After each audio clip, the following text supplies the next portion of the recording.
सच नहीं है कि तुम एकनाथ से प्यार करती हो? ना मैं उसे कभी प्यार करती थी, ना कर पाऊंगी। मैंने भी फैसला कर लिया है कि मैं महीन को तलाक दे दूंगी। तो महीन को तलाक जरूर देना, लेकिन अपनी शर्तों पर। देखना मैं इस तलाक को कैसे हैंडल करती हूँ। सारे शहर में चर्चा होगी इसकी। तुमने मुझे जैसी जैसी राय दी मैं वैसी सलाह स्वेतलाना को देता गया और वो मेरी बात मानती रही, और उसका नतीजा है ये सब। यानी हम लोग तुम्हारे गुनाहों की सजा भुगत रहे हैं। मैं जानती हूँ कि उसका बर्ताव आजकल कुछ अजीब सा हो गया था।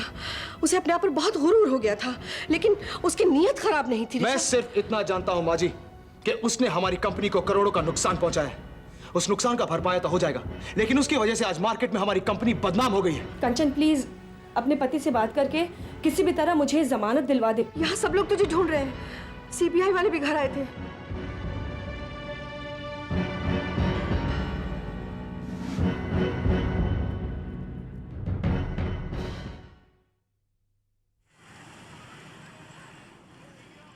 कुछ दिनों के लिए जो ये साहब कहेंगे आपको करना है। मुझे क्या करना होगा साहब? बेईमानी। बेईमानी? तुमने स्वेतलाना के साथ इतने साल वफादारी की, तुम्हें क्या मिला? बेइज्जती साहब। और अगर मैं तुम्हें बेईमानी करने के 15,000 रुपए दूं तो? 15,000 रुपए? सोच लो, यही होता है। ईमानदारी करो बेइज्जती मिलती है, बेईमानी करो दौलत मिलती है। इसका तजुर्बा मुझे हो चुका है साहब। ठीक है, तो मैं तुम्हें 15,000 रुपए देने का वादा करता हूं, लेकिन तुम बिना किसी सवाल जवाब के जो ये साहब कहेंगे करोगे। साहब, ये जो भी कहेंगे मैं उसे धर्म की तरह निभाऊंगा। ये जो कहेंगे मैं करूंगा। ठीक है, आप जाइए बाहर, इंतजार कीजिए, ये साहब आके बताएंगे क्या करना है। ये आदमी स्वेतलाना का वफादार ड्राइवर है, और इसने स्वेतलाना के बारे में सुना तो वहां पहुंच गया। इसका जाना बनता है, कोई शक नहीं करेगा। मैं समझ गया। ये जब जाएगा तो हमारे लिए रास्ता बनाता हुआ जाएगा। आप उस रास्ते पे चलना शुरू कीजिए, मैं रोनी के घर पहुंचने की सुरंग बनाता हूं। वैसे आपको क्या लगता है उस घर से कोई सुराग मिल पाएगा? स्वेतलाना अपने लाडले सोनू को फोन जरूर करेगी, और किसी भी गुमनाम जगह से अगर वो वहां पे फोन करती है तो स्वेतलाना का पता लगाना मुश्किल नहीं है। करण साहब, दिल से एक बात कहूं आपसे। ये मेरे पेशे के लिए मुझसे ज्यादा आप काबिल हैं। I know that. आज बिना बादल के ये चांद खोया खोया सा क्यों है? बादल दिखे ना दिखे, लेकिन आज बरसेंगे जरूर। हे, ये तुम अपने आप से क्या बुदबुदा रही हो? तुमने अपने आप को जो इतने दिनों से अकेला रखा हुआ था ना, उसका असर दिख रहा है। मैं तुम्हारे इतना पास बैठा हूं, इतना करीब हूं, फिर भी तुम्हें मेरी मौजूदगी का एहसास नहीं हो रहा है। यार कुछ तो बोलो। देखो, चुप्पियों से मुझे बहुत डर लगता है। अच्छा, एक सवाल पूछूं? पूछो। अब तक कितने सवालों के जवाब दे चुके हो, अब भी कोई जवाब बाकी है? आज तुम्हें क्या हो गया है मेधा? कोई परेशानी है? नहीं, तुम कुछ पूछ रहे थे ना? हाँ, तुमसे मैंने अपने प्यार का इजहार किस लिए किया था? तुम्हारे पास आने के लिए या तुमसे दूर जाने के लिए? मेरा लगता है हमें अपनी मुलाकातों की गिनती बढ़ा देनी चाहिए। मालूम है, पिछली बार हम लोग वॉल्टर की पार्टी में मिले थे और उसके बाद आज मिल रहे हैं। ये हमारे प्यार के लिए बड़े शर्म की बात है। मैं आज के बाद तुमसे नहीं मिलूंगी एकनाथ। क्या? तुम कभी कभी बड़े खतरनाक मजाक कर लेती हो। मैं आज आखिरी बार तुमसे मिलने आई हूं, आज के बाद नहीं मिलूंगी। मैं इस फैसले की वजह जान सकता हूं? रूबी तुमसे बेहद प्यार करती है एकनाथ। रूबी? रूबी बहुत अच्छी लड़की है। दुनिया में करोड़ों लड़कियां अच्छी हैं और अच्छी रहें, लेकिन मैं सिर्फ तुमसे प्यार करता हूं मेरा। लेकिन मैं तुमसे प्यार नहीं कर सकती एकनाथ। तुम भी मुझसे प्यार करती हो। नहीं, तुम सिर्फ मुझे अच्छे लगते हो। एक ना जरा मेरी पोजीशन में आकर देखो। मेरी छोटी बहन जिसे प्यार करती हो, मैं उसका प्यार कैसे छीन सकती हूँ? तुम जरा मेरी पोजीशन में आकर के देखो। मेधा, रूबी बहुत अच्छी लड़की है, लेकिन मैं उससे प्यार नहीं करता। मैं तुमसे प्यार करता हूं और तुम भी मुझसे प्यार करती हो। रूबी के लिए हम दोनों अपने प्यार की कुर्बानी दे दें, मुझे ये ठीक नहीं लगता। लेकिन रूबी के लिए मैं कोई भी कुर्बानी देने को तैयार हूं एकनाथ, कोई भी। लेकिन मैं तैयार नहीं हूं, क्योंकि मैं जानता हूं कि रूबी का प्यार सिर्फ एक इन्फैक्चुएशन है, उससे ज्यादा कुछ नहीं। और उसके बचपने के लिए मैं अपने प्यार की बलि नहीं दे सकता।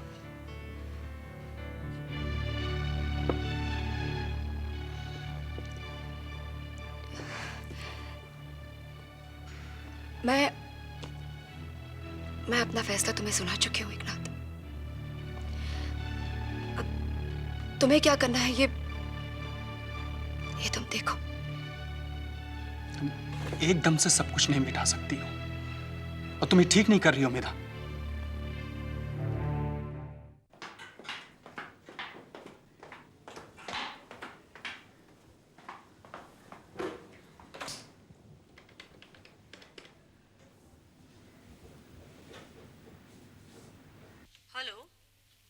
हेलो कंचन, मैं स्वेतलाना। स्वेतलाना, मैं कब से तेरे फोन का इंतजार कर रही हूँ। हाँ हाँ, शायद तेरा काम हो जाएगा। मैं अभी उन्हें बुलाती हूँ। सुरेश, स्वेतलाना का फोन है। मैं बंटी को लेकर आती हूँ। एडवोकेट किन्नानी है। सुरेश, मैं बहुत बड़े क्राइसिस में फंस गई हूँ। सुरेश, क्या मैडम, आपका फोन आने से पहले ही मैंने सारी इन्फॉर्मेशन बटोर ली। तो आपको क्या लगता है? मुझे अगर उम्मीद नजर ही नहीं आती तो मैं फोन पे आता ही नहीं। तो मेरी जमानत हो पाएगी? कंचन ने पहली मर्तबा किसी के बारे में इतना जोर डाला, इसलिए आपकी जमानत करवाना मेरा फर्ज नहीं बल्कि मेरी मजबूरी हो चुकी। Thank you very much Suresh. And one more thing, मैं आपको ये जो प्रॉमिस कर रहा हूँ, ये जो इन्फॉर्मेशन मैंने अखबारों में से पढ़ी है और लोगों से सुनी है, उसी के आधार पे कर रहा हूँ। हाँ, अब सवाल ये उठता है कि जो इन्फॉर्मेशन मेरे पास पहले से थी और जो बाद में मिली है, उसमें से कोई अहम मुद्दा छूट न जाए। अगर आपको ऐसी कोई संभावना लग रही है तो मैं आपको सब कुछ बता देती हूँ। आपको जो पूछना है पूछ लीजिए। देखिए मैडम, फोन पे हरगिज नहीं। एंड वन मोर थिंग, आप मुझे फोन तभी करोगी जब बहुत ही जरूरी काम हो, और फोन पे कम से कम बात होगी। You get me? तो फिर बात कैसे करेंगे? देखिए मैडम, इस केस के सारे मुद्दे केवल टेलीफोन पे बात करके क्लियर नहीं हो सकते, जिसके लिए हमें पर्सनली मिलना बहुत जरूरी है। हाँ, तो अगर आप चाहती हो तो यहाँ आ जाओ। नहीं, वो तो बहुत रिस्क उठाने वाली बात हो जाएगी। तो फिर मुझे बताइए, मैं आ जाता हूँ। नहीं, वो भी ठीक नहीं रहेगा। तो फिलहाल आप बोल कहाँ से रही? वो मैं मिलने पर ही बताऊंगी। हाँ, लेकिन हम कहाँ और कैसे मिलेंगे? सुरेश, आपको थोड़ी सी तकलीफ उठानी पड़ेगी। क्या आप मुझसे कंट्री साइड रिजॉर्ट की तरफ जाने वाले रास्ते पर सिग्नल के पास मिल सकते हो? नहीं, तकलीफ कैसे, लेकिन सिग्नल के बाद मतलब? कल दोपहर 2 बजे, ठीक है? तुम्हें जरा भी अफसोस नहीं होता मुझ पर? क्या यही सब देखने के लिए मुझे यहाँ बुलाया था? रेनू, कितने कितने दिन हो जाते हैं तुम मुझे मिलने तक नहीं आती। तुम्हें भी तो कितने कितने दिन हो जाते थे मुझसे मिले। हालांकि मैं एक ही छत के नीचे रहते थे। याद है जब मैं दिल्ली से आई थी 1 महीने के बाद जबरदस्ती तुम मुझे देखकर खुश नहीं हुए थे, बहुत नाराज हुए थे। वो सब जब मुझे याद आता है ना तो मुझे लगता है कि मुझे तुमसे नहीं मिलना चाहिए। वैसे भी मुझे कोई शौक नहीं है ये जेल और पुलिस चौकी देखने का। कभी कभी मेरी तसल्ली के लिए आ जाया करो। पहले मैं अपनी तसल्ली तो पूरी कर लूं सूरज। जब तुम आजाद थे तो तुमने मुझे कैद कर रखा था, बहुत बांध रखा था, ये मत करो वो मत करो। अब तुम जेल में हो तो मैं आजाद हूं, इतना कुछ है करने को और देखने को। सच पूछो तो ना तो मुझे तुम्हारा ख्याल आता है और ना ही मुझे यहाँ आने का वक्त मिलता है। रेनू, यूं मुझे सुइयां चुभोकर तुम ठीक नहीं कर रही हो। अपने जख्मों की शिकायत भी तो नहीं कर रही हूँ। क्या हम बीती बातों को भुलाकर एक नए सिरे से जिंदगी शुरू नहीं कर सकते? क्या कानून तुम्हारे सारे गुनाहों को भुलाकर तुम्हें माफ कर सकता है? नहीं। फिर मुझ पर तो तुमने बहुत से जुल्म किए हैं सूरज। मैं तुम्हें कैसे भुला सकती हूँ, कैसे माफ कर सकती हूँ? रेनू, इस दौरान इस कैद में रहकर मैंने अपनी जिंदगी के बारे में बहुत सोचा है, और जो जख्म मैंने तुम्हें पहुंचाए हैं उनका मुझे एहसास हो रहा है। रेनू, मैं वाकई बहुत शर्मिंदा हूं, मुझे प्लीज माफ कर दो। अब तुम्हारी ये माफी किसी काम की नहीं। ये माफी तुम्हारे तब काम आ सकती है जब तुम जेल से बाहर आ जाओ, लेकिन मैंने सुना है कि तुम्हें काफी लंबी सजा होने वाली है। मैं सोचती हूँ कि एक लंबे समय तक एक डूबते हुए सूरज का इंतजार करने से अच्छा है कि मैं बाजार जाऊं और अपने लिए कुछ रंग बिरंगी रोशनियां खरीदूं। रेनू, ऐसी बातें करके तो मेरी सजा को दुगना कर रही हो। मुझे तुम्हारी जरूरत है रेनू, और मैं तुमसे वादा करता हूं, मैं जैसे ही बाहर आऊंगा तुम्हारे मुताबिक जिंदगी गुजारूंगा। तुम जो कहोगी वो करूंगा। Really? So sweet सूरज। जानते हो, इतना प्यार तो तुमने मुझ पर सुहागरात में भी नहीं उड़ेला था। रेनू, मुझे इस दौरान जिंदगी के मायने समझ आ गए हैं। मुझे अपने आप को सुधारने का कम से कम एक मौका तो और मिलना चाहिए ना। और तुम ही एक हो जिससे मैं बात कर सकता हूं, और तुम ही से मदद मांग सकता हूं। रेनू, कैसी मदद? रेनू, एक अच्छा सा वकील करके मेरा मुकदमा से सौंप दो, ताकि मुझे बाहर आने का शायद कोई छोटा सा मौका मिले। कर सकती हूँ, लेकिन उसके लिए पैसे की जरूरत होगी। तुम ऐसा करो, तुम्हारे जितने भी बैंक अकाउंट्स हैं उनके अथॉरिटी लेटर्स मुझे दे दो, क्योंकि बिना पैसे के तो मैं कुछ नहीं कर सकती। ठीक है, तुम कल आके लेटर्स ले जाओ। रेनू, एक बात याद रहे, हमारे पास यही पूंजी है, और ये सिर्फ मेरे केस पे खर्च होनी चाहिए। I can't promise you that. हाँ, अगर इस वायदे के बिना तुम मुझे अथॉरिटी लेटर्स देने को तैयार हो तो मैं कल आ जाती हूँ, वरना मैं। ठीक है, मुझे तुम पर विश्वास है। तुम प्लीज कल आकर लेटर्स ले जाना। श्योर। इस तरह खामोश मत बैठो प्लीज। जरा सी जुबान पलटकर इतनी बड़ी सजा दे दी और चुप। तो अपने आप से पूछो कि क्या तुम सही कर रही हो?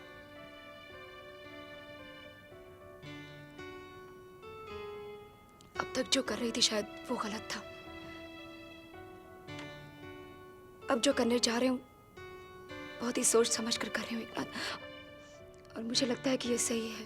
सरासर तुम्हारी नासमझी है मेधा। रूबी की उम्र की लड़कियों के जिंदगी में जो पहला आदमी आता है उसी से प्यार कर बैठती हैं। This is teenage love, unrealistic. वो प्यार करने के लिए प्यार करती हैं, किससे प्यार करती इससे उन्हें कोई फर्क नहीं पड़ता। रूबी को ये फर्क पता है एकनाथ। रूबी और मैं उम्र से ज्यादा मैच्योर हैं, और वो एकनाथ और एकनाथ की खूबियों से प्यार करती है। वो सिर्फ प्यार करने के लिए प्यार नहीं कर रही है। मेधा, रूबी तुम्हारी बहन है, इसलिए तुम्हें उसकी खामियां नजर नहीं आ रही हैं। रूबी में कोई खामी नहीं है एकनाथ। ठीक है, हम दोनों में से एक सही है। फैसला कर लेते हैं कि कौन सही है। क्या मतलब? तुम फिलहाल कोई फैसला मत करो। अगर तुम मुझसे मत मिलना चाहो तो मत मिलो। मैं भी तुमसे नहीं मिलूंगा, और ना ही रूबी से। किसी दूसरे आदमी को रूबी की जिंदगी में आने दो, उसके बाद देखना। फिर देखना कि रूबी उस आदमी से भी प्यार करने लगेगी। फिर तुम्हें मेरी बात पर विश्वास हो जाएगा कि रूबी एकनाथ से नहीं बल्कि प्यार करने के लिए प्यार कर रही है।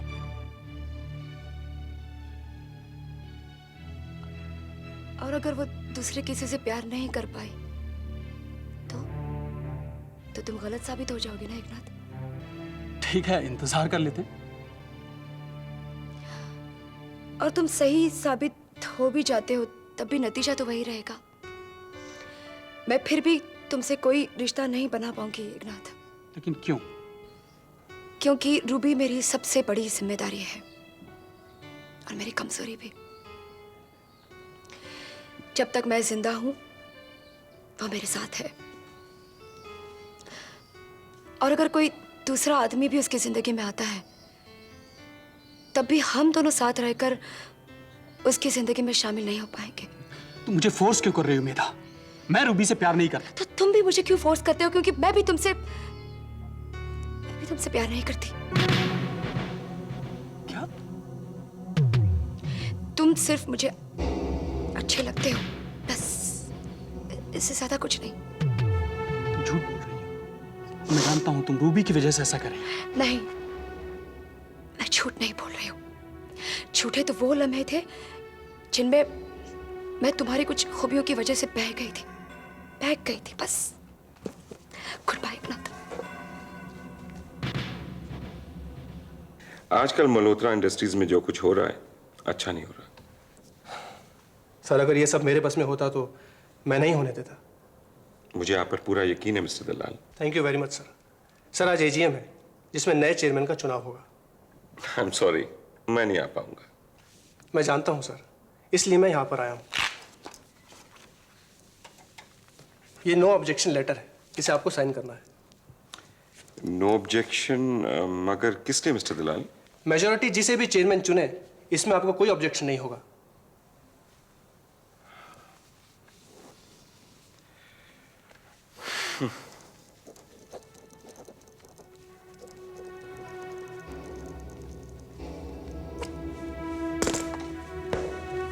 Thank you sir. Get well soon. Bye madam.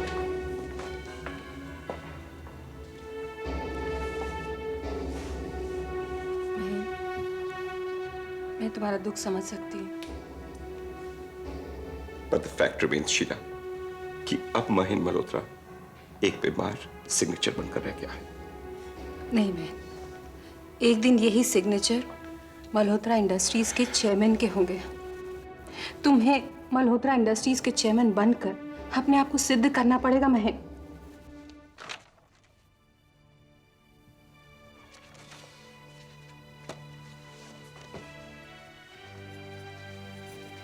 आज आप इतने परेशान क्यों लग रहे हैं?